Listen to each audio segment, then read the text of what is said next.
Տիգրանի պատմությունը վաղուց անտարբեր չի թողնում ոչ մեկի։ 2 տարեկան փոքրիկ, որը դեռ չէր հասցրել սովորել կյանքի բոլոր բառերը, բայց արդեն դարձել է ողջ մի ազգի աղոթքի թեմա։ Մայիսի 4-ից հենց այն օրվանից, երբ նրա անհետացման լուրը սարսուռ առաջացրեց ոչ միայն Մարմարիկ գյուղում, այլ ամբողջ Հայաստանում, փրկարարները, ջրասուզակները, կամավորներն ու պարզապես բարի մարդիկ անքուն օրերով ու գիշերներով որոնում էին նրան։ Ամենահավատարիմ հույսով, որ Տիգրանը դեռ կժպտա աշխարհին։ 20 օր։ Երկար, ցավոտ, անորոշությամբ լի 20 օր։ Գետը զննեցին մետր առ մետր, անտառներն ու թփերը թերթեցին էջ առ էջ, ինչպես մի մռայլ գիրք։ Տները խուզարկվեցին մի ժամանակ սարսափելի հուշերով տարված, գողացված երեխաների պատմություններով։ Անհավատալի էր։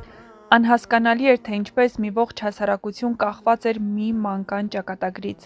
բայց նա չէր ընդամենը մի փոքրիկ մանկիկ, նա դարձավ բոլորի երեխան։ Եվ այսօր, երբ արդեն պարզ է, որ Տիգրանը վերադարձավ, բայց ոչ այնպես, ինչպես մենք էինք ուզում, ոչ այնպես, ինչպես մայրն էր ամեն գիշեր հույսով սպասում,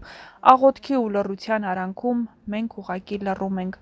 որովհետև բառերը բավական չեն նկարագրելու համար այն ցավը, որը կուտակվել է այս օրերի ընթացքում։ Տիգրանի անշնչացած մարմինը գտնվեց երեկ, ջուրը նրան տարել էր հեռու այն կետից, ուր առաջին օրերին փրկարարներն ամեն ակնթարթ շունչները պահած սպասում էին մի նշանի, մի աղմուկի, բայց ոչինչ չկար, եւ ահա նա իր փոքրիկ լռակյաց մարմնով հանգիստ, անշարժ, թողեց անբացատրելի դատարկություն բոլորիս հոգում։ Այսօր Մարմարիկ գյուղում լռություն է, բայց դա սովորական լռություն չէ, դա լռություն է, որի տակ խեղդվում են մոր արցունքները, հոր լռակյաց գոռոցը, քրոջ զարմանքը, թե ինչու է այդպես ստացվել։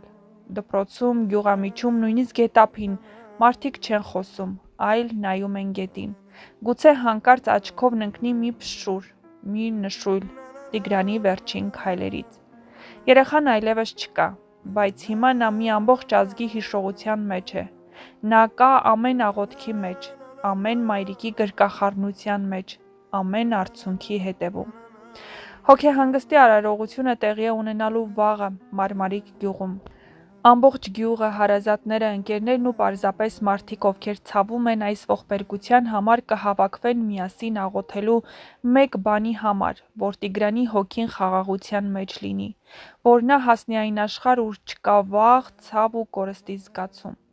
Հուղարկավորությունը տեղի կունենա մայիսի 27-ին։ Դա կլինի վերջին հրաժեշտը մի փոքրիկ արեգակի, որի լույսը չհասցրեց ամբողջությամբ պայծառացնել մեր աշխարհը, բայց այդ կարճ լույսը սրտեր էր ջերմացրել, մարդկանց էր միավորել։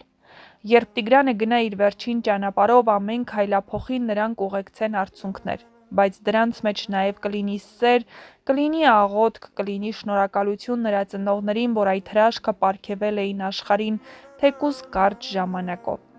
Եվ մենք բոլորս պիտի սերտենք այս ցավոտ դասը, պիտի ուշադիր լինենք մեր երեխաների հանդեպ, պիտի պաշտպանենք նրանց ոչ միայն իրական վտանգներից, այլ նաև կեղծերից, որպեսզի այլևս որևէ Տիգրան չդառնա զոհ ոչ միայն գետի հոսքին, այլև մարդկային անգթությանը։ Տիգրան ջան, դու մեր հիշողության մեջ ես, դու մեր սրտերում ես, եւ այնտեղ դու կմնաս միշտ փոքրիկ, միշտ ժպտացող ու միշտ անմեղ։ Մարմարիկ գյուղում սուգ է, Մարմարիկ գետը կրկին խլեց, բայց այս անգամ մի ամբողջ գյուղի խաղաղություն։ Գյուղը երբեք այսքան լուրջ չէր եղել։ Այս լռության մեջ կա սրտակեղեկ, խորը անասելի ինչ-որ բան։ Մարդկանց աչքերը կարմրած են, դարպասները կիսաբաց, բայց ոչ ոք այլևս ներս չի հրավիրում, որովհետև այստեղ բառերը քիչ են, գրկախառնություններն անզոր, իսկ ցավը անվերջ է։ Գյուղում սուգ է։ Ոչ միայն մի ընտանիքի մեջ է վիշտն, այլ ամբողջ համայնքում։ Երեխայի մահը ցավ է բոլորի համար,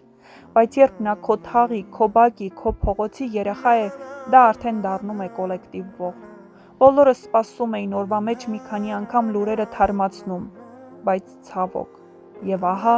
20 օր անց ցավը ստացավ իր անունը։ Գտնվեց փոքրիկ Տիգրանը,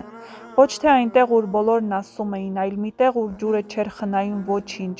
ուր Մարմարիկ գետի բարարող սիրտն էր խլում ամեն անցորդ հույս։ Այդ ջուրը, որ հարազատ էր գյուղացիներին, որը երեխաները խաղալիս էին անցնում, որը միշտ հոսել էր գարնան երգով, այս անգամ հոսեց վշտով։ Մարմարիկի ջրերն այսօր դարձել են վախի ու հիշողության աղբյուր։ Արդեն ոչ ոք չի անցնում առվի կամարով, արդեն մանուկները չեն վազում նրա եզրերով։ Գետը դարձել է անձայն վկա մի ողբերգության, որն անգամ իրեն չի սրբել։ Գյուղացիներն ասում են, հիմա վախենում են գետից։ Գետն այլևս ընկեր չէ, գետն այլևս մեղմ հոսք չէ, հիմա այն նման է հորդառատ արցունքների, որոնք մաքրում են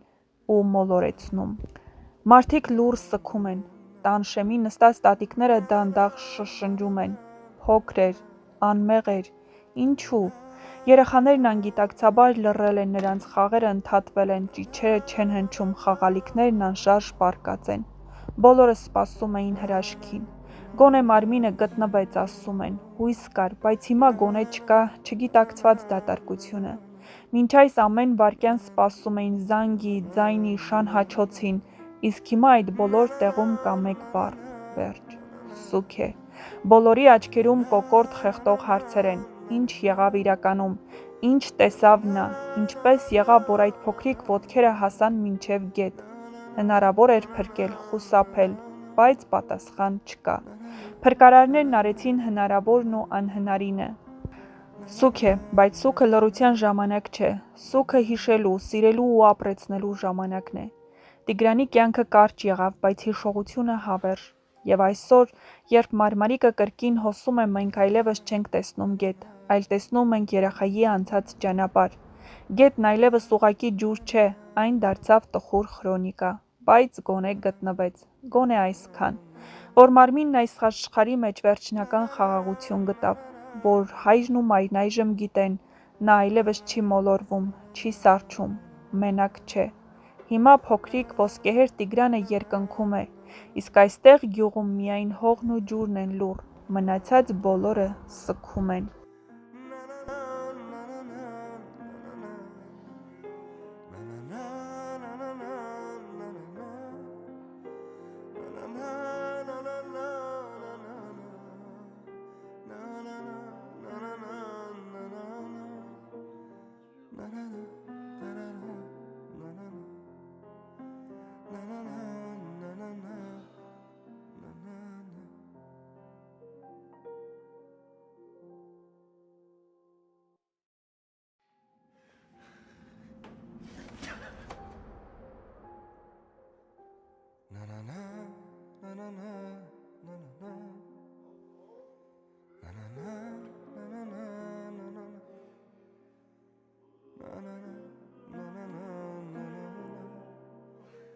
Na na na